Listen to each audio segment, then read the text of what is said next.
puji dan syukur kami panjatkan kehadiran Tuhan yang oleh karena belas kasihan mempertemukan kami di tempat ini, duduk bersama untuk membaca dan merenungkan firman Tuhan. Betapa terbatasnya kami untuk memahami kebenaran-Mu. Biarlah Roh-Mu yang kudus menenangkan kami, menguasai kami, menyingkapkan kebenaran-Mu kepada kami, untuk membekali kami pada sisa hidup, tugas, dan kerja kami. Bersabdalah kepada kami ya Bapa, kami mengucap syukur menyambutnya di dalam nama Tuhan kami, Yesus Kristus. Amin.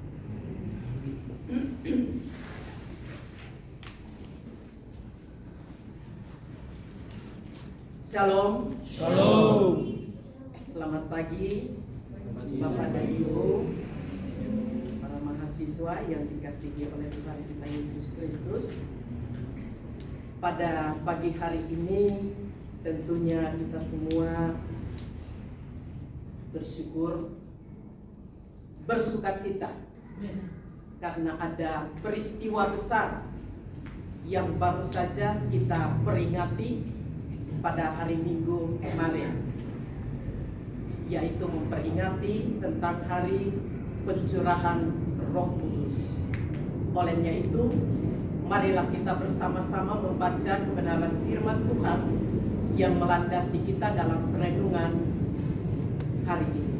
Kita membacanya di dalam Kisah pasalnya yang kedua, ayatnya yang pertama hingga ayatnya yang ke-13.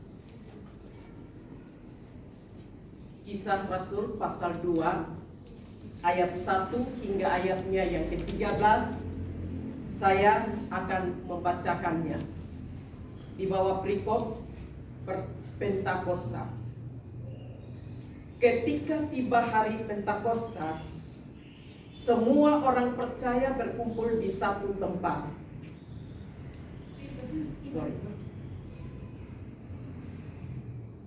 Tiba-tiba turunlah dari langit suatu bunyi seperti tiupan angin keras yang memenuhi seluruh rumah di mana mereka duduk.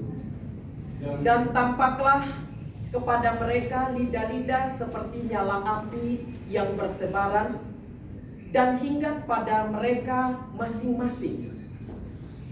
Maka penuhlah mereka dengan Roh Kudus. Lalu mereka mulai berkata-kata dalam bahasa-bahasa lain seperti yang diberikan oleh Roh itu kepada mereka untuk mengatakannya. Waktu itu di Yerusalem diam orang-orang Yahudi yang saleh dari segala bangsa di bawah kolong langit. Ketika turun bunyi itu, berkerumunlah orang banyak. Mereka bingung karena mereka masing-masing mendengar rasul-rasul itu berkata-kata dalam bahasa mereka sendiri. Mereka semua tercengang-cengang dan heran, lalu berkata, "Bukankah mereka semua yang berkata-kata itu orang Galilea? Bagaimana mungkin kita masing-masing mendengar mereka berkata-kata dalam bahasa kita sendiri, yaitu bahasa yang kita pakai di negeri asal kita? Kita orang Partia, Media, Elam, penduduk Mesopotamia, Yudea dan Kapodakia, Pontus dan Asia, Frigia dan Pamfilia, Mesir dan daerah-daerah Libya yang berdekatan dengan Kirene, pendatang-pendatang dari Roma.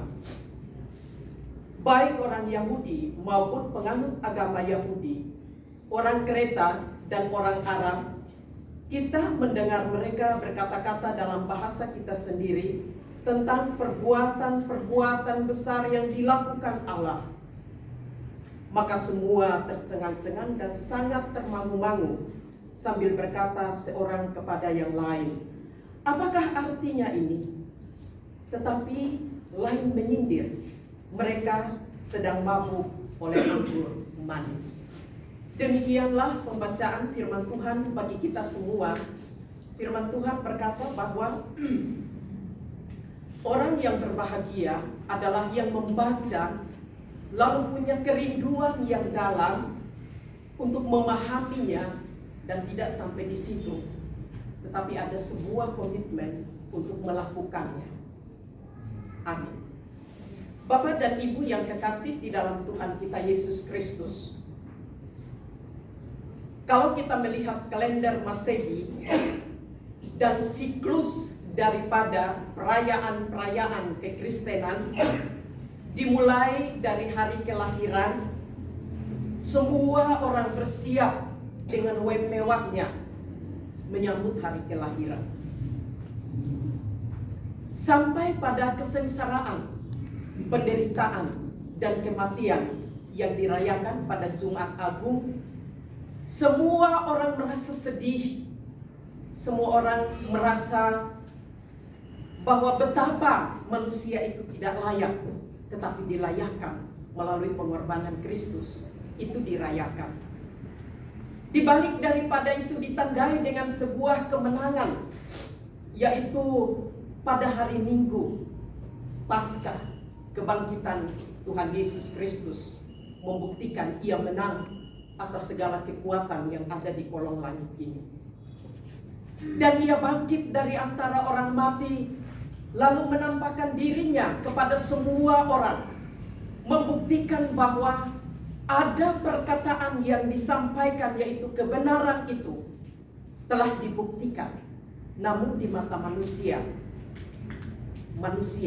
sering tidak percaya. Budaya Yahudi tidak akan menerima sebuah kenyataan kalau tidak disaksikan lebih dari satu atau dua orang. Itulah sebabnya ketika Tuhan Yesus bangkit dari antara orang mati, Dia menyatakan atau memperlihatkan dirinya kepada banyak orang, dan setelah itu Ia naik ke sorga dan disaksikan juga oleh para muridnya. Dan sebelum perpisahan itu, 2 minggu yang lalu telah dijelaskan oleh Pak Martin bagaimana pesan yang diberikan oleh Tuhan kepada murid-muridnya. Tuhan Yesus ketika terangkat ke sorga, Dia mengatakan bahwa Roh Kudus akan dicurahkan ke dalam kamu dan akan menjadi saksi di Yerusalem, Yudea, sampai ke ujung bumi. Tidak hanya sampai di situ saja, tetapi dalam penjelasan 2 minggu yang lalu dikatakan bahwa untuk membekali orang-orang percaya, mereka diberikan legalitas, mereka diberikan tugas yang jelas, mereka diberikan otoritas, dan berdasarkan ketiga hal itu pergi dan memberitakan Injil sehingga semua orang menjadi percaya.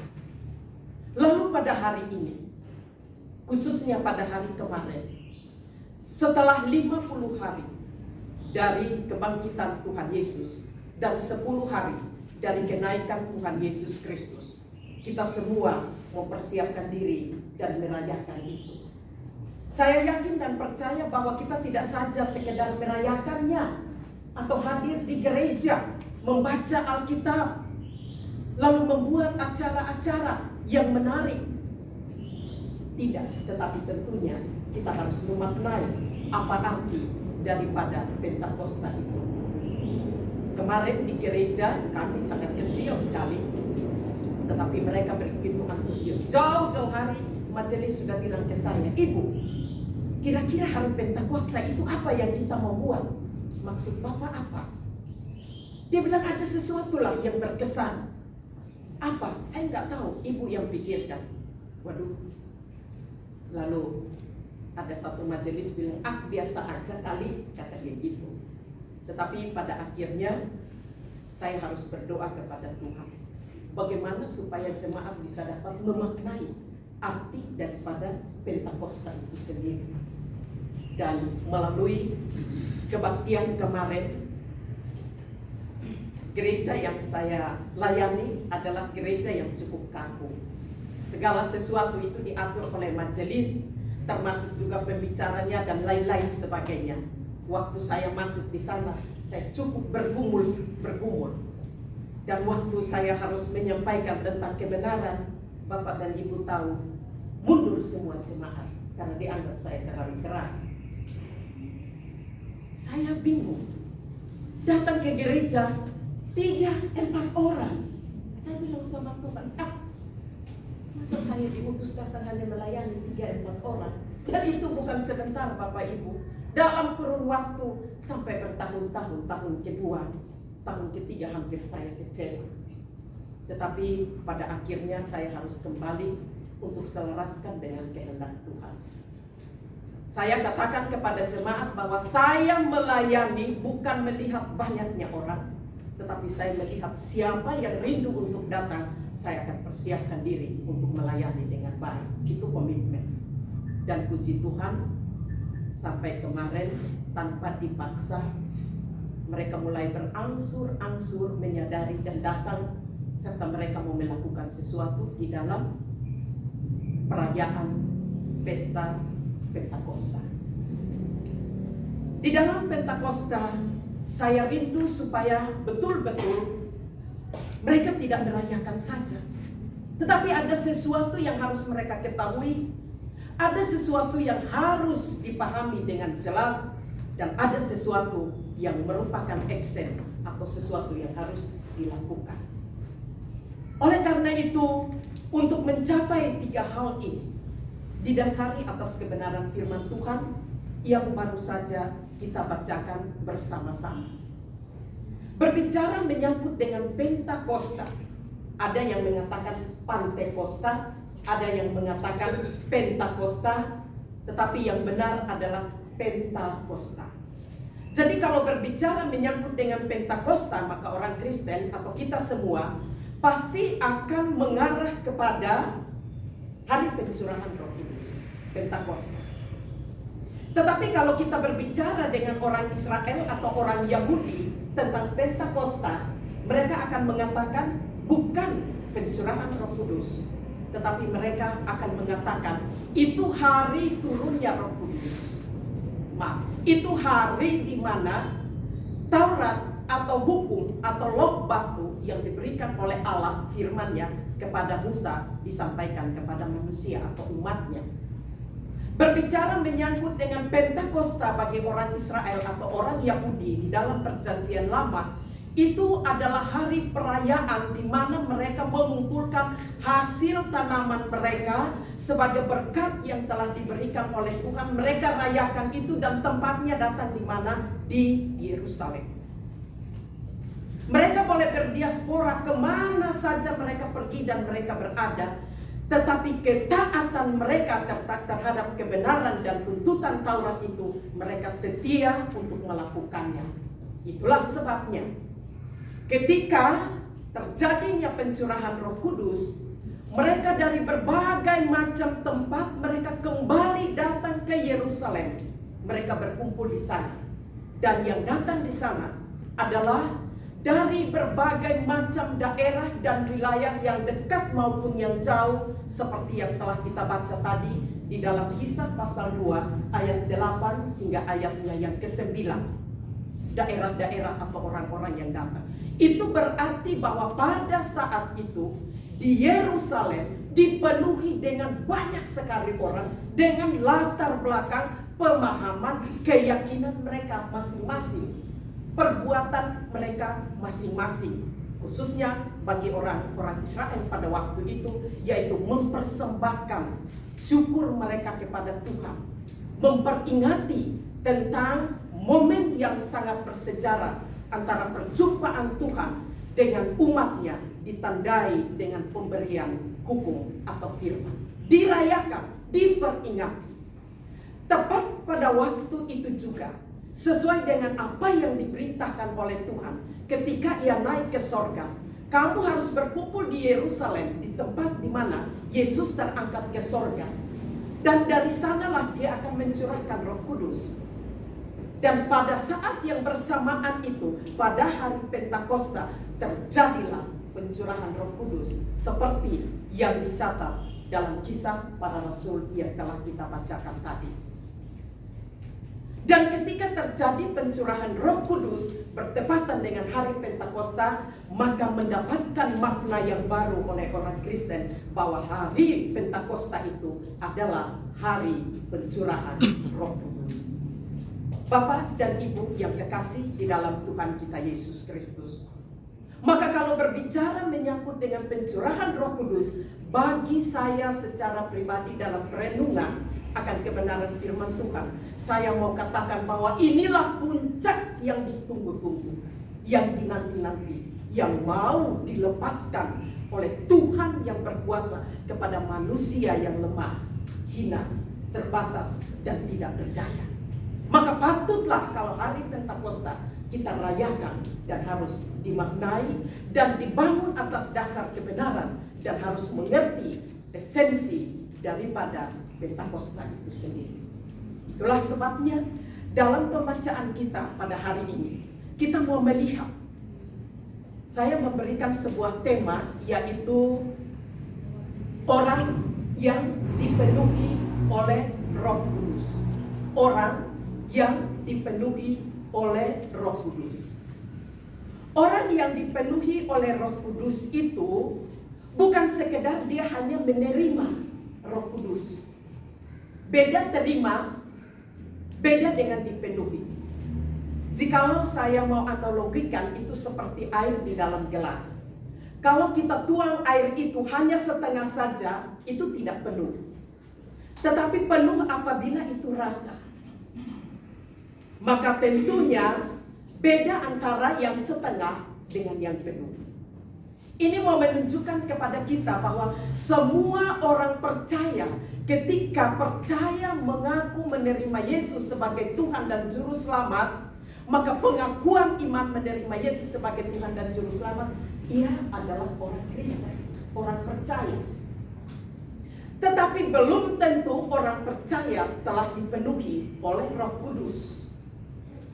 Tetapi orang yang dipenuhi oleh Roh Kudus pasti dia percaya sungguh-sungguh kepada Tuhan Yesus Kristus.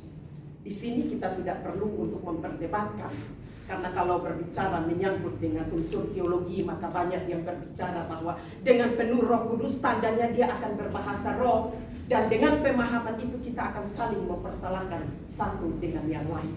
Tetapi hari ini kita mau melihat apa kata firman Tuhan tentang orang yang dipenuhi oleh Roh Kudus. Orang yang dipenuhi oleh Roh Kudus, sebagaimana bukti yang sudah kita lihat, di sana dikatakan di ayatnya yang kedua.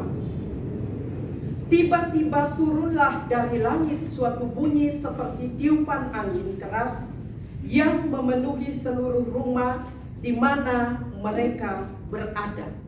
Dampak pertama dari orang yang dipenuhi oleh Roh Kudus adalah mereka pada saat itu melihat dan menyaksikan ada sebuah tanda yang terjadi.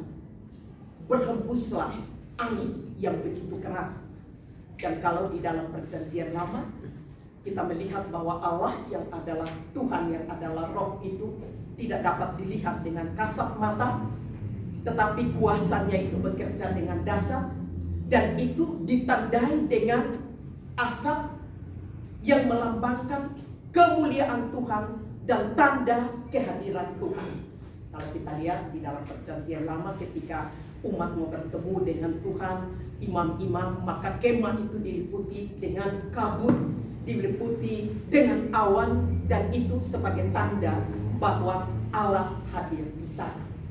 Manifestasinya adalah bahwa seperti angin yang berhembus. Kita tahu sifat daripada angin itu pada dasarnya memberikan kesejukan. Dan ini dilambangkan juga dengan tanda kehadiran Allah.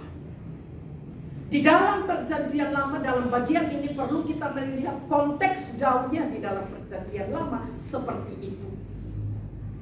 Dan dikatakan sebuah kebenaran adalah ketika walaupun itu terjadi pada beribu-ribu tahun yang lalu, tetapi tetap eksis dan kebenarannya itu tetap dimunculkan, dinyatakan sampai pada masa perjanjian baru. Yesus sendiri mengatakan, atau ketika dia ada di tempatnya, dia berada di sorga, Maka pada hari pencurahan Roh Kudus yang terjadi adalah demikian. Dan bukan itu saja, tetapi ada manifestasi seperti yang dikatakan di ayatnya yang ketiga. Dan tampaklah kepada mereka lidah-lidah seperti nyala api yang bertebaran dan hinggap pada mereka masing-masing. Ada lidah-lidah api yang bertebaran. Tetapi yang menarik di sini bahwa itu menuju kepada pribadi-pribadi. Bukan bersifat semuanya. Tetapi waktu percikan-percikan lidah-lidah api itu terjadi di dalam diri setiap orang. Mau menunjukkan kepada kita bahwa kalau berbicara menyangkut dengan api, itu berbicara menyangkut, kalau ditafsirkan, ada yang beberapa penafsiran yang mengatakan bahwa itu ditandai dengan tanda otoritas, kuasa. Yang kemarin sudah dibahas oleh Pak Martin, ada kuasa yang meledakkan, tetapi ada kuasa yang diberikan untuk melakukan sesuatu. Dan itu otoritas yang datang, kuasa yang datang dari Tuhan. Bapak dan Ibu yang kekasih di dalam Tuhan Yesus Kristus, dari sini kita mau melihat bahwa ada bukti-bukti yang diberikan oleh Allah untuk menyatakan apa yang dikatakan oleh Allah menyangkut dengan pencurahan Roh Kudus itu, bahwa ada lidah-lidah api yang menunjukkan bahwa itu mereka akan dikuasai oleh kuasa ilahi atau kuasa Tuhan. Maka itu terjadi atas pribadi mereka masing-masing. Dampaknya adalah mereka mulai berkata-kata. Ada yang katakan ini ya kembali kepada pemahaman atau doktrin masing-masing, tetapi saya tidak akan menyinggung itu. Saya hanya mau fokus kepada bagian ini, adalah bahwa ketika terjadi pencurahan Roh Kudus dan percikan-percikan lidah api itu menuju kepada para pribadi-pribadi dan rasul-rasul yang ada, mereka berkata dalam bahasa-bahasa masing-masing. Ada dua tafsiran. Tafsiran yang pertama mengatakan bahwa bahasa yang digunakan itu dimengerti. Contohnya seperti ini. Saya orang Timur, Pak Bernike orang Tapanuli. Pak Bernike berbicara dengan bahasa Batak yang sebetulnya saya tidak tahu. Tetapi ketika beliau berbicara, saya mengerti itu. Tafsiran yang kedua, sebaliknya. Artinya bahwa ini sebuah keanehan yang terjadi.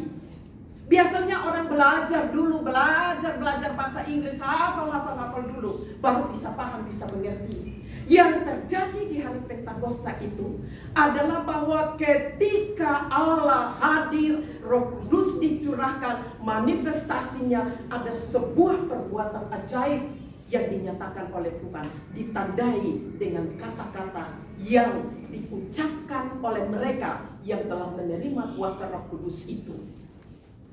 Lalu yang lebih menarik lagi adalah bahwa mereka semua memahami dengan tepat. Sehingga tadi dalam perkataan selanjutnya dikatakan, kok mereka orang-orang dia ya? Kok kenapa mereka ngomong pakai bahasa kita? Kok kenapa mereka mengerti? Kok kenapa aku juga mengerti? Gitu.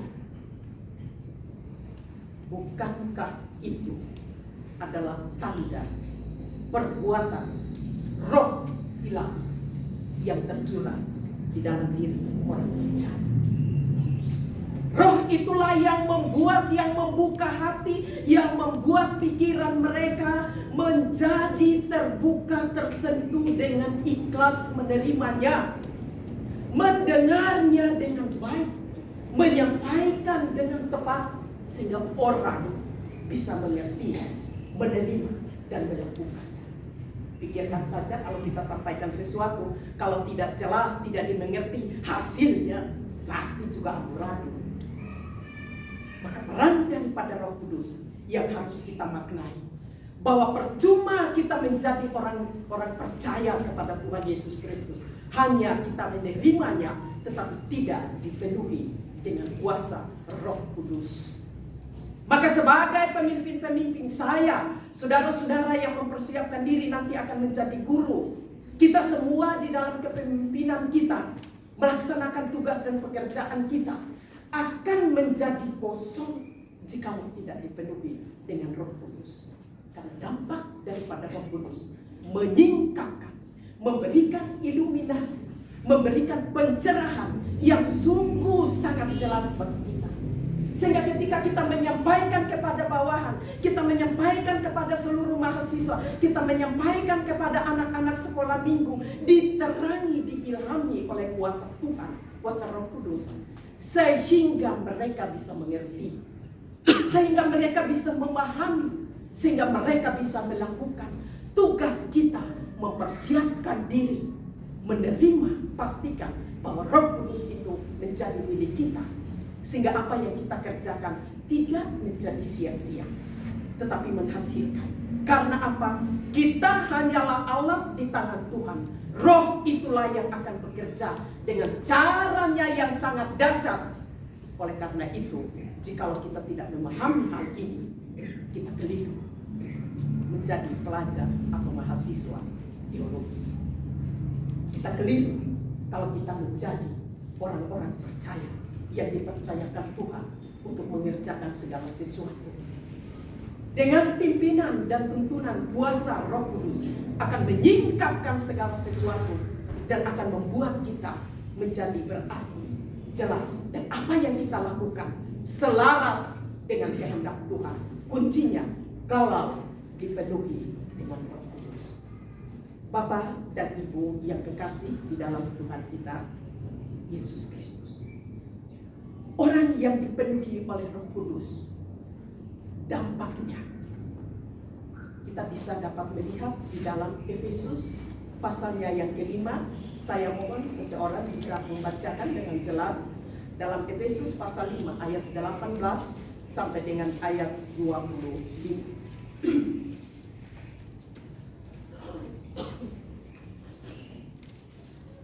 Efesus pasal 5 ayat 18. Dan janganlah kamu mabuk oleh anggur, karena anggur menimbulkan hawa nafsu. Tapi hendaklah kamu penuh dengan Roh. Sampai ayatnya yang kedua. Dan berkata-katalah seorang kepada yang lain dalam mazmur, kidung puji-pujian dan nyanyian rohani. Bernyanyi dan bersoraklah bagi Tuhan dengan segenap hati. Ucaplah syukur senantiasa atas segala sesuatu dalam nama Tuhan kita Yesus Kristus kepada Allah dan Bapa kita, dan rendahkanlah dirimu seorang kepada yang lain di dalam takut akan Kristus. Amin. Terpujilah Tuhan. Demikianlah firman Tuhan yang telah dibacakan dan didengar oleh kita semua. Konteks sesudah Pentakosta ini adalah bagaimana rasul-rasul itu dipakai oleh Tuhan, dan kitab Efesus ini ditulis oleh Rasul Paulus yang menjelaskan kembali kepada orang-orang percaya, menitik beratkan kembali tentang kepenuhan Roh Kudus. Apa dampak daripada kepenuhan Roh Kudus? Kalau di dalam pembacaan kita di sini, kita melihat bahwa di ayatnya yang ke-8, orang yang di-18, orang yang dipenuhi oleh Roh Kudus itu adalah orang yang tidak dikuasai oleh keinginan daging. Di ayatnya yang ke-18, dan janganlah kamu mabuk oleh anggur, karena anggur menimbulkan hawa nafsu, tetapi hendaklah kamu penuh dengan Roh Kudus. Ada analogi yang pertama di sini kita melihat bahwa untuk menjelaskan tentang kepenuhan daripada Roh Kudus ini, maka Rasul Paulus dia memberikan satu keterangan di sana. Dia bilang antara orang yang mabuk oleh anggur dengan orang yang dipenuhi oleh Roh Kudus itu berbeda. Karena tadi di dalam Kisah Para Rasul itu ayatnya yang terakhir itu ada respon dari beberapa orang yang ada di situ. Katakan, oh mereka berkata-kata itu karena mereka mabuk oleh anggur. Rasul Paulus kembali menjelaskan sebuah kebenaran bagi mereka dengan mengatakan bahwa berbeda orang yang dikuasai oleh kemabukan, oleh anggur, dengan orang yang dikuasai oleh Roh Kudus. Bapak dan Ibu, saya pernah lihat orang mabuk. Saya begitu lihat, kedua kali saya lihat lagi dia tidak mabuk, saya lari sampai tidak tahu lagi itu. Pokoknya saya lihat ada jalan di mana yang penting. Karena apa? Ini orang mabuk ini dia minum miras, dia minum segala macam. Habis dia minum itu barang, lalu manifestasinya, ngomongnya itu yang pendiam jadi pemberani. Yang gak biasa ngomong, kata-katanya itu lancar, hanya ngelantur. Dan yang keluar itu maki-maki orang. Pergi berdiri di tiang listrik, usap-usap ini tiang listrik sambil ngomong, aduh cintaku, aduh sayangku, I love you. Saya bilang ini setengah main ini. Setengah begini. Lalu begitu dia lihat saya bilang, oh jangan sampai nanti dia berpikir bahwa ini tiang listrik kedua. Itu yang buat saya sampai lari. Dan dia begitu dikuasai oleh kemabukan yang luar biasa, yang menggerakkan dia sampai pada akhirnya yang negatif semua yang dihasilkan. Itu pekerjaan daripada miras yang dipakai oleh kuasa iblis dan manifestasinya demikian. Rasul Paulus menekankan bahwa antara orang yang kemabukan dengan orang yang dikuasai Roh Kudus beda. Apa perbedaan? Yang dikuasai oleh Roh Kudus adalah bahwa ketika dia hidup di dalam menjalani kehidupannya, ia dipimpin, dituntun, diarahkan, melakukan segala sesuatu tepat dan benar. Itulah orang yang dipimpin oleh Roh Kudus. Dan Rasul Paulus menegaskan di dalam surat Efesus ini bahwa orang yang dipimpin oleh Roh Kudus tandanya itu apa? Tadi dikatakan di ayatnya ke-19 dari Efesus. Dan berkata-katalah seorang kepada yang lain dalam mazmur dan kidung puji-pujian dan nyanyian rohani, bernyanyi dan bersorak-sorak bagi Tuhan dengan segenap hati. Menyanyi, memuji, mempermuliakan, meninggikan Tuhan, menghormati Tuhan di dalam kidung pujian itu. Ekspresi hati mereka atas segala pekerjaan yang ajaib dari Sang Ilahi, yaitu Roh Kudus, membuat mereka sehingga pada akhirnya hati mereka lebih cenderung untuk memuliakan Tuhan, untuk mengagungkan Tuhan, untuk menyatakan Tuhan, mengisi hari-hari hidupnya dengan memprioritaskan apa yang Tuhan kehendaki. Menyanyi bukan sembarang menyanyi.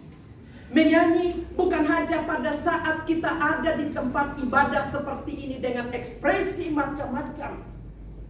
Dibuktikan dengan tanda bahwa adanya kesungguhan. Tetapi keluar dari tempat ini bukan nyanyian yang kita nyanyikan di sini, yang kita praktekkan, tetapi perbuatan-perbuatan dunia. Bukan seperti itu. Bukan saja pada hari Minggu, bukan saja pada hari, tetapi Roh Kudus yang dipenuhi oleh semua orang yang percaya itu berbeda. Dia akan tergerak. Nyetir mobil pun pasti ada rasa rindu untuk memuliakan Tuhan. Sementara bekerja, kata Pak Pandu lagi cuci begini, tambah lagi cecet, tapi tetap memuji Tuhan. Saya nggak tahu kalian masih ingat, tapi seperti itu. Artinya mau menunjukkan kepada kita bahwa mengibadahkan pekerjaan itu bukan untuk melihat dan memuaskan manusia, tetapi dia melihat kepada Tuhan yang mempercayakan pekerjaan.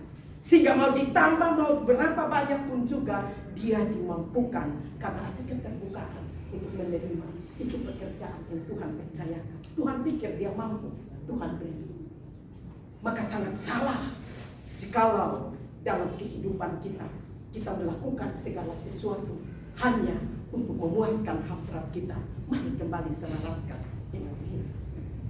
Yang kedua dari bagian ini adalah bahwa orang yang tandanya dipenuhi oleh Roh Kudus, dikatakan oleh Rasul Paulus, selalu ada ucapan syukur. Ayat 20. Ucaplah syukur senantiasa atas segala sesuatu dalam nama Tuhan Yesus Kristus kepada Allah dan Bapa kita. Bukan kepada manusia, tetapi dianjurkan kepada Allah dan Bapa kita. Ucap syukur. Bapak dan Ibu, kalau dipresentasikan, biasanya kalau orang mengucap syukur itu pada saat apa aja? Ya? Kenapa suaranya nggak jelas? Kasih jelas dulu.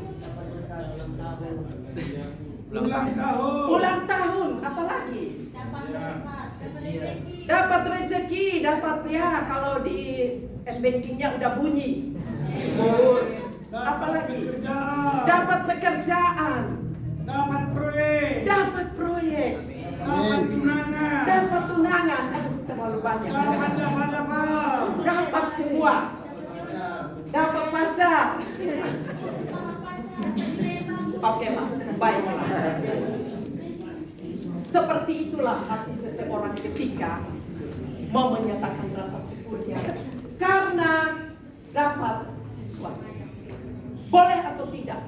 Boleh, karena itu perintah Tuhan.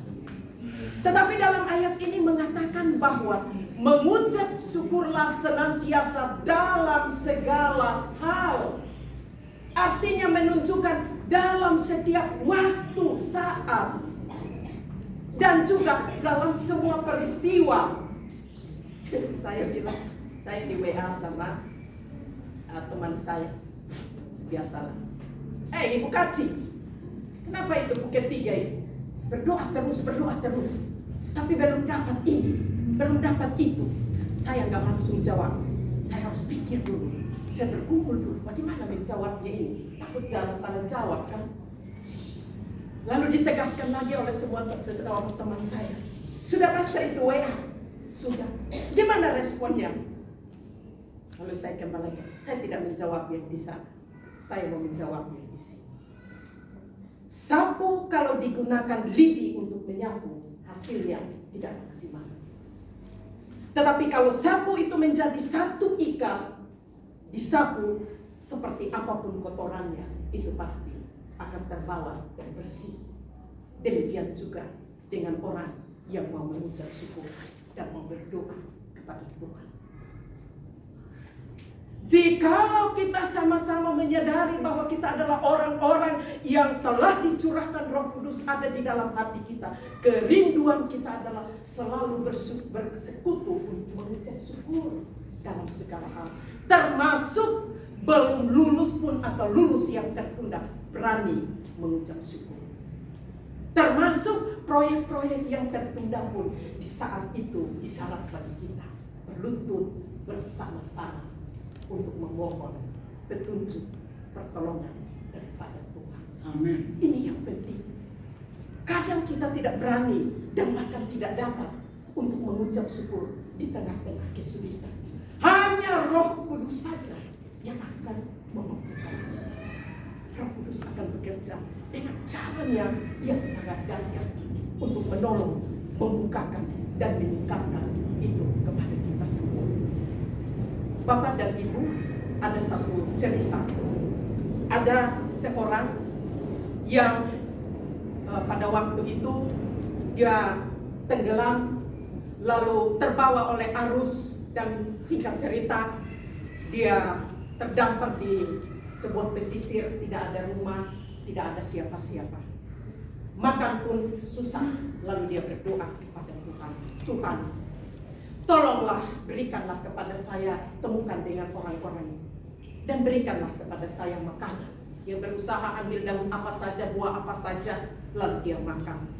Dan pokok doanya adalah, Tuhan, tuntun sebuah kapal untuk datang ke sini untuk menyelamatkan saya. Berdoa terus terus-menerus pagi, siang, malam sampai berminggu-minggu, ternyata tidak ada kapal yang datang. Dan pada akhirnya dia mengambil satu keputusan, masuk di pinggir hutan itu, lalu dia membangun 3 pondok. Lalu setelah dia membangun 3 pondok itu, dia merasa nyaman dan dia tinggal di situ. Dia pergi cari makan, begitu dia pulang datang, pondoknya ini sudah terbakar semua, amblas. Dia merasa kecewa sekali. Tuhan, saya sudah berdoa untuk kasih kapal untuk datang selamatkan saya, kok nggak ada kapalnya? Saya sudah berjerih payah dengan tidak ada fasilitas di tangan. Saya bisa buat ini pondok untuk berlindung, ternyata terbakar juga. Ya Tuhan, di manakah kasih-Mu? Di manakah keadilan-Mu? Dengar nggak doa saya? Lalu waktu dia dalam keadaan kecewa dan putus asa, tiba-tiba dia lihat ada satu kapal datang dari sana.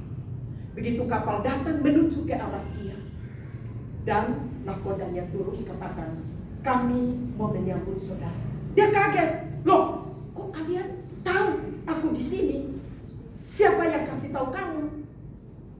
Lalu nahkoda itu katakan, kami melihat dari jauh ada asap yang sangat tebal sekali ada di sana, menjadi isyarat bagi kami bahwa ada sesuatu yang terjadi di sana dan orang-orang di sana membutuhkan pertolongan. Itulah sebabnya kami datang untuk menolongmu. Dia dan dia harus mengakui, Tuhan, ampuni saya.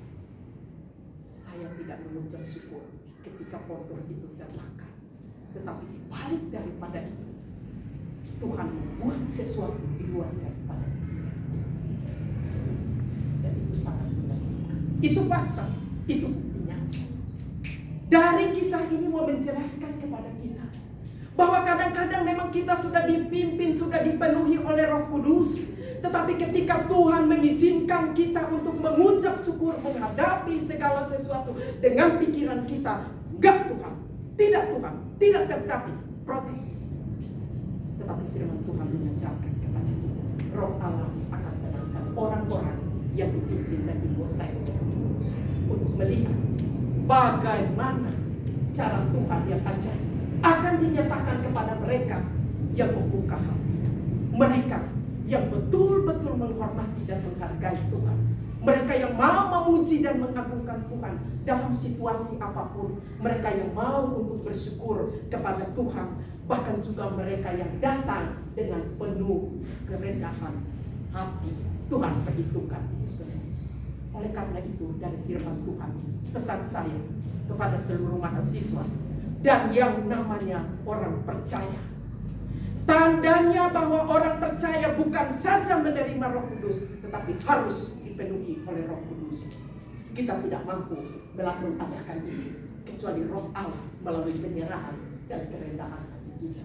Tuhan lakukan sesuatu. Yang berikut adalah bahwa soal berhadapan dengan Tuhan, Tuhan mau adanya kebersamaan dan persekutuan. Bukan hanya Pak Martin, cukup Pak Martin yang datang berdoa saja. Yang lain-lainnya gak apa-apa, ini ada kok pekerjaan yang penting, ini sebentar lagi mau ujian, ini sebentar lagi mau begini, ini prioritas dan lain-lain. Ya udah kalian saja yang ibadah. Betul, itulah yang kita ajukan. Tetapi yang Tuhan mau, duduk dulu untuk dipenuhi, supaya kamu bisa mendapatkan segala sesuatu. Waktu bekerja dan melakukan apa saja, jelas, benar, tetap tidak kecewa, tetapi bersyukur, memuji, memuliakan nama Tuhan. Maknailah hari Pentakosta mulai dari sekarang. Besok, apa yang kita mau lakukan? Mintalah kepada Tuhan agar Roh itu dicurahkan, mengoreksi kita, memenuhi hati kita, menguasai kita, agar memang betul-betul kita menjadi orang-orang yang dipakai dan dipercayai oleh Tuhan. Amin. Kita berdoa. Ya Tuhan, tanpa Roh Kudus kami tidak memahami kebenaran-Mu, dan apa yang kami lakukan menjadi kabur bagi kami. Tetapi saat ini kami umat-Mu datang di hadapan Tuhan dan merendahkan diri, serta bermohon kepada-Mu ya Tuhan, pencipta langit, bumi, serta segala isinya. Arahkanlah kami semua untuk masuk di dalam kehendak-Mu, dan bukalah hati kami ya Roh Kudus, untuk menerima Engkau dengan penuh ketulusan, dan akan mengerjakan perbuatan-perbuatan ajaib, agar kami tetap bertahan hidup melakukan semuanya itu untuk hormat dan kepujian bagi nama Tuhan dan mendatangkan kesejahteraan bagi kami semua. Terpujilah nama-Mu Bapa, dalam nama Tuhan Yesus kami berdoa. Amin. Amin.